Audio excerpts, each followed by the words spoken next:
All right, we back. So my first week after I get back from orientation, orientation was 4 days long, technically 5 days. Made it back home Friday evening. Saturday I had to return the rental car, so I had put my PPE and stuff, brought it with me to put it in the truck. I will say, when I got to my truck, man, I was very irritated because they drilled holes in my dash to put this ELD in my truck, or at least to put the tablet. They hardwired the tablet as well, so and the wire is just hanging down. For y'all that know, I don't wear shoes in my truck, or when I do wear shoes, it's right here in the driver's seat, right over this mat. As far as anywhere else, I don't wear shoes in my truck. So when they drilled the hole to mount this tablet in my truck, what they did was the metal shavings that came out of the truck, or maybe it's plastic shavings, were on the floor, and I stepped on it and cut my feet twice. I was irritated about that. I don't have the Samsara camera in my truck because they ran out. I'm assuming maybe they might tell me, hey, you need to come get it installed, but as of right now, I don't have it installed in my truck. So that was Saturday. They also put their name on my door. I don't like that, so I will be ripping that off. They put the name on the door and like the DOT number and stuff on the sleeper, man. It looks tacky. The color scheme that they use is black and silver. It fits the truck. I like it. It looks good, but I don't put nobody's name on my truck door. Even when I was with AFC, I was mad because AFC put their name on my door. So got the truck back Monday morning. I had to go get an air leak fixed. I went and got that fixed. I went to the terminal Monday. I got to the terminal like around 8:30, and they was doing work on the power, whatever, the poles and stuff. So there was no power at the terminal. So I was outside with a trainer, pretty much shadowing him, train a company driver. He wasn't, as confident as, he should have been. He's an experienced driver. Or maybe, new company, he had the jitters, adrenaline rush and whatever. So I was with them till about maybe 2 o'clock. So 2 o'clock come around, they started getting me my fittings and stuff. I don't have a hose rack yet, so I didn't get any hoses. I do have a hydrochem on my truck, but it's not hooked up. And I was told 90% of the loads, the customers are going to load it, unload it. All you got to do is either hook up or, sit in the truck.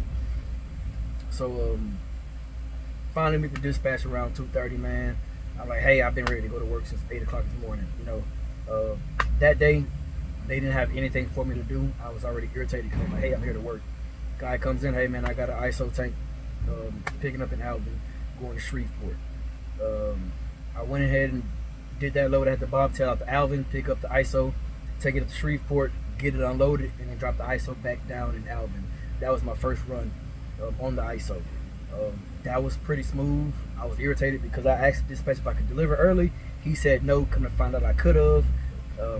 I could have made it to the delivery like right before 2 o'clock. And when I got there, they had overnight parking. I've actually been to this place before when I was in my lease truck. So got there, talked to security. Security was cool. Checked in and stuff. At night, I checked in at like 8 o'clock that night. Even though I could have been there at 2 o'clock in the evening, I was just slow boogieing on up. I was stopping at truck stops because I didn't want to be too early, and then I had to actually follow directions because they have a low bridge right in front of the entrance, and I was on the opposite side, and I had to actually turn around and drive 20 miles around because the name of the street and the name of the other street, they're both the same name, which doesn't make any sense to me, but whatever. So I didn't hit the low bridge. The bridge was 13.6. And like I said, I had an ISO, which is pretty much a container on the chassis with a tanker on the inside of the chassis. So the guy comes out, they do first come, first serve. Even though I had a 12 noon appointment, they came out at like 8 o'clock. I was the first one in. I was out of there about before 10 o'clock. It took an hour and a half to unload the ISO. I did ask the guy, hey man, what's the latest the guy can come on, if I make it here the same day? Man, you come anytime, as long as you make it by 2:30, we'll get you unloaded. That sounds good to me. I wouldn't mind doing that again.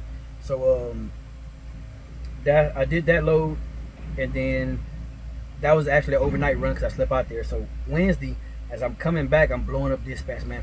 It took them over 5 hours to answer the dang phone. Once again, I'm irritated. Hey man, by the time he calls me, I'm 30 minutes from my to drop that ISO off. Hey man, I'm ready for another load. Oh, we don't have anything. Or no, he says we don't have anything. Then he goes, oh, actually I got a tanker. He goes, I got another Alvin to Shreveport. I'm like, you don't got anything else? No, that's all I got. That right there instantly irritated me. Once again, I'm already irritated because I've been calling him for hours, not answering the dang phone. So I said, all right, man, I'm already 30 minutes away. Go ahead and send it to my truck. I'll go ahead and pick it up. Oh, no, it's a tanker load. I said, okay. He's like, yeah, so you have to come to the yard, pick up a tanker, take it to get loaded, and then you have to drive it to Shreveport, get it unloaded, and then bring it, take it back. I'm like, all right, cool. How much is it paying? Somehow this load is paying $100 less. Actually, probably like $34 less, but that's without fuel surcharge. It's paying over $100 less. So I said, you want me to pick up a trailer, get the trailer loaded, drive it up to Shreveport, and then I also got to unload it, and it's paying less money. I'm doing more work and it's paying less money. That didn't make any sense to me. So yeah, man, that's all I got. I got 2 of those for tomorrow. These are the time slots. So yeah, man, I can't do that. I need more money on that. Oh, well, I can't get you any more money. All right, I'm not doing that. So that was Thursday. No, this was Wednesday. So Thursday, when I went home, I went home Wednesday night. I got home Thursday morning. They called me. Hey, man, I got another one of those ISOs. But I had already made plans because, mind you, I asked you a day in advance. I stay an hour and a half from the terminal. You need to let me know in advance. Hey, man, I got another ISO. Can you do it? Originally, I said yes. Ended up calling him back and telling him, man, I can't do it. He got mad. He hung up in my face. Once again, irritated. I'm like, wow, okay, whatever. So I was just going to take the rest of the week off. Started looking for another company already. And Friday morning, he called me up. Hey, man, I got an acid load. It's a local run, Houston to Port Comfort. Can you do it? What time do I need to pick up the load? It has to be picked up by 11 o'clock. At that time, when he called me, it was like 7:20. I hadn't even dropped my kids off at school yet. I was in the shower. I was like, yeah, man, I can go ahead and do that. It tells me the rate. I'm fine with the rate. It's only 120 miles. I mean, it paid pretty decent. So, and it was the same day straight through run. First time hauling acid, by the way. So, went and picked up the trailer, got my paperwork. I went and went to the plant to get loaded for the acid. It took them like 20 minutes to load the trailer. I sat in the truck the whole time while they unloaded me. Went down to Port Comfort at the Formosa plant. Got unloaded, and I actually pulled up right before shift time, man. So by the time I was actually supposed to have been brought back there by 5:30, but the guy came and got me right before his shift change. So since I was already there, somebody came and met him. They got me in and got me out. Had to put on my acid suit, my rubber boots, my hard hat with my face shield, and it took a little over about 25 minutes to unload. And man, when I tell you, I was hot because I also had on my FRC long sleeve shirt. I still wear the company that I used to drive for. I'm wearing their old PPE clothes. So the FRC shirt, blue jeans, and so I had the blue jeans on with a long sleeve shirt with an undershirt under the long sleeve shirt, and then the acid suit on top. Man, when I tell you, when I took that acid suit off, like everything right here was just soaking wet. It was just soaking wet. But ended up getting that load unloaded. Went back to the terminal. By the time I got up out of there, dispatch was already gone. I was trying to call and see if they had any weekend work. Didn't happen. So I'm like, all right, cool. It is what it is. So my first week, already unhappy, man. Very irritated. Not a big fan of dispatch. Was trying to go talk to the terminal manager, who actually, I spoke with before I got leased on. He said, hey, man, we got a lot of work. Hey, I'm here to work, and I don't see a lot of work. So yeah, very irritated, man. Very irritating. So pretty much that's where I'm at as far as my first week. And yeah, man, for the next week, what I'm gonna do is I'm gonna actually pull up to the terminal, and the goal is I'm gonna just spend the whole week on the yard.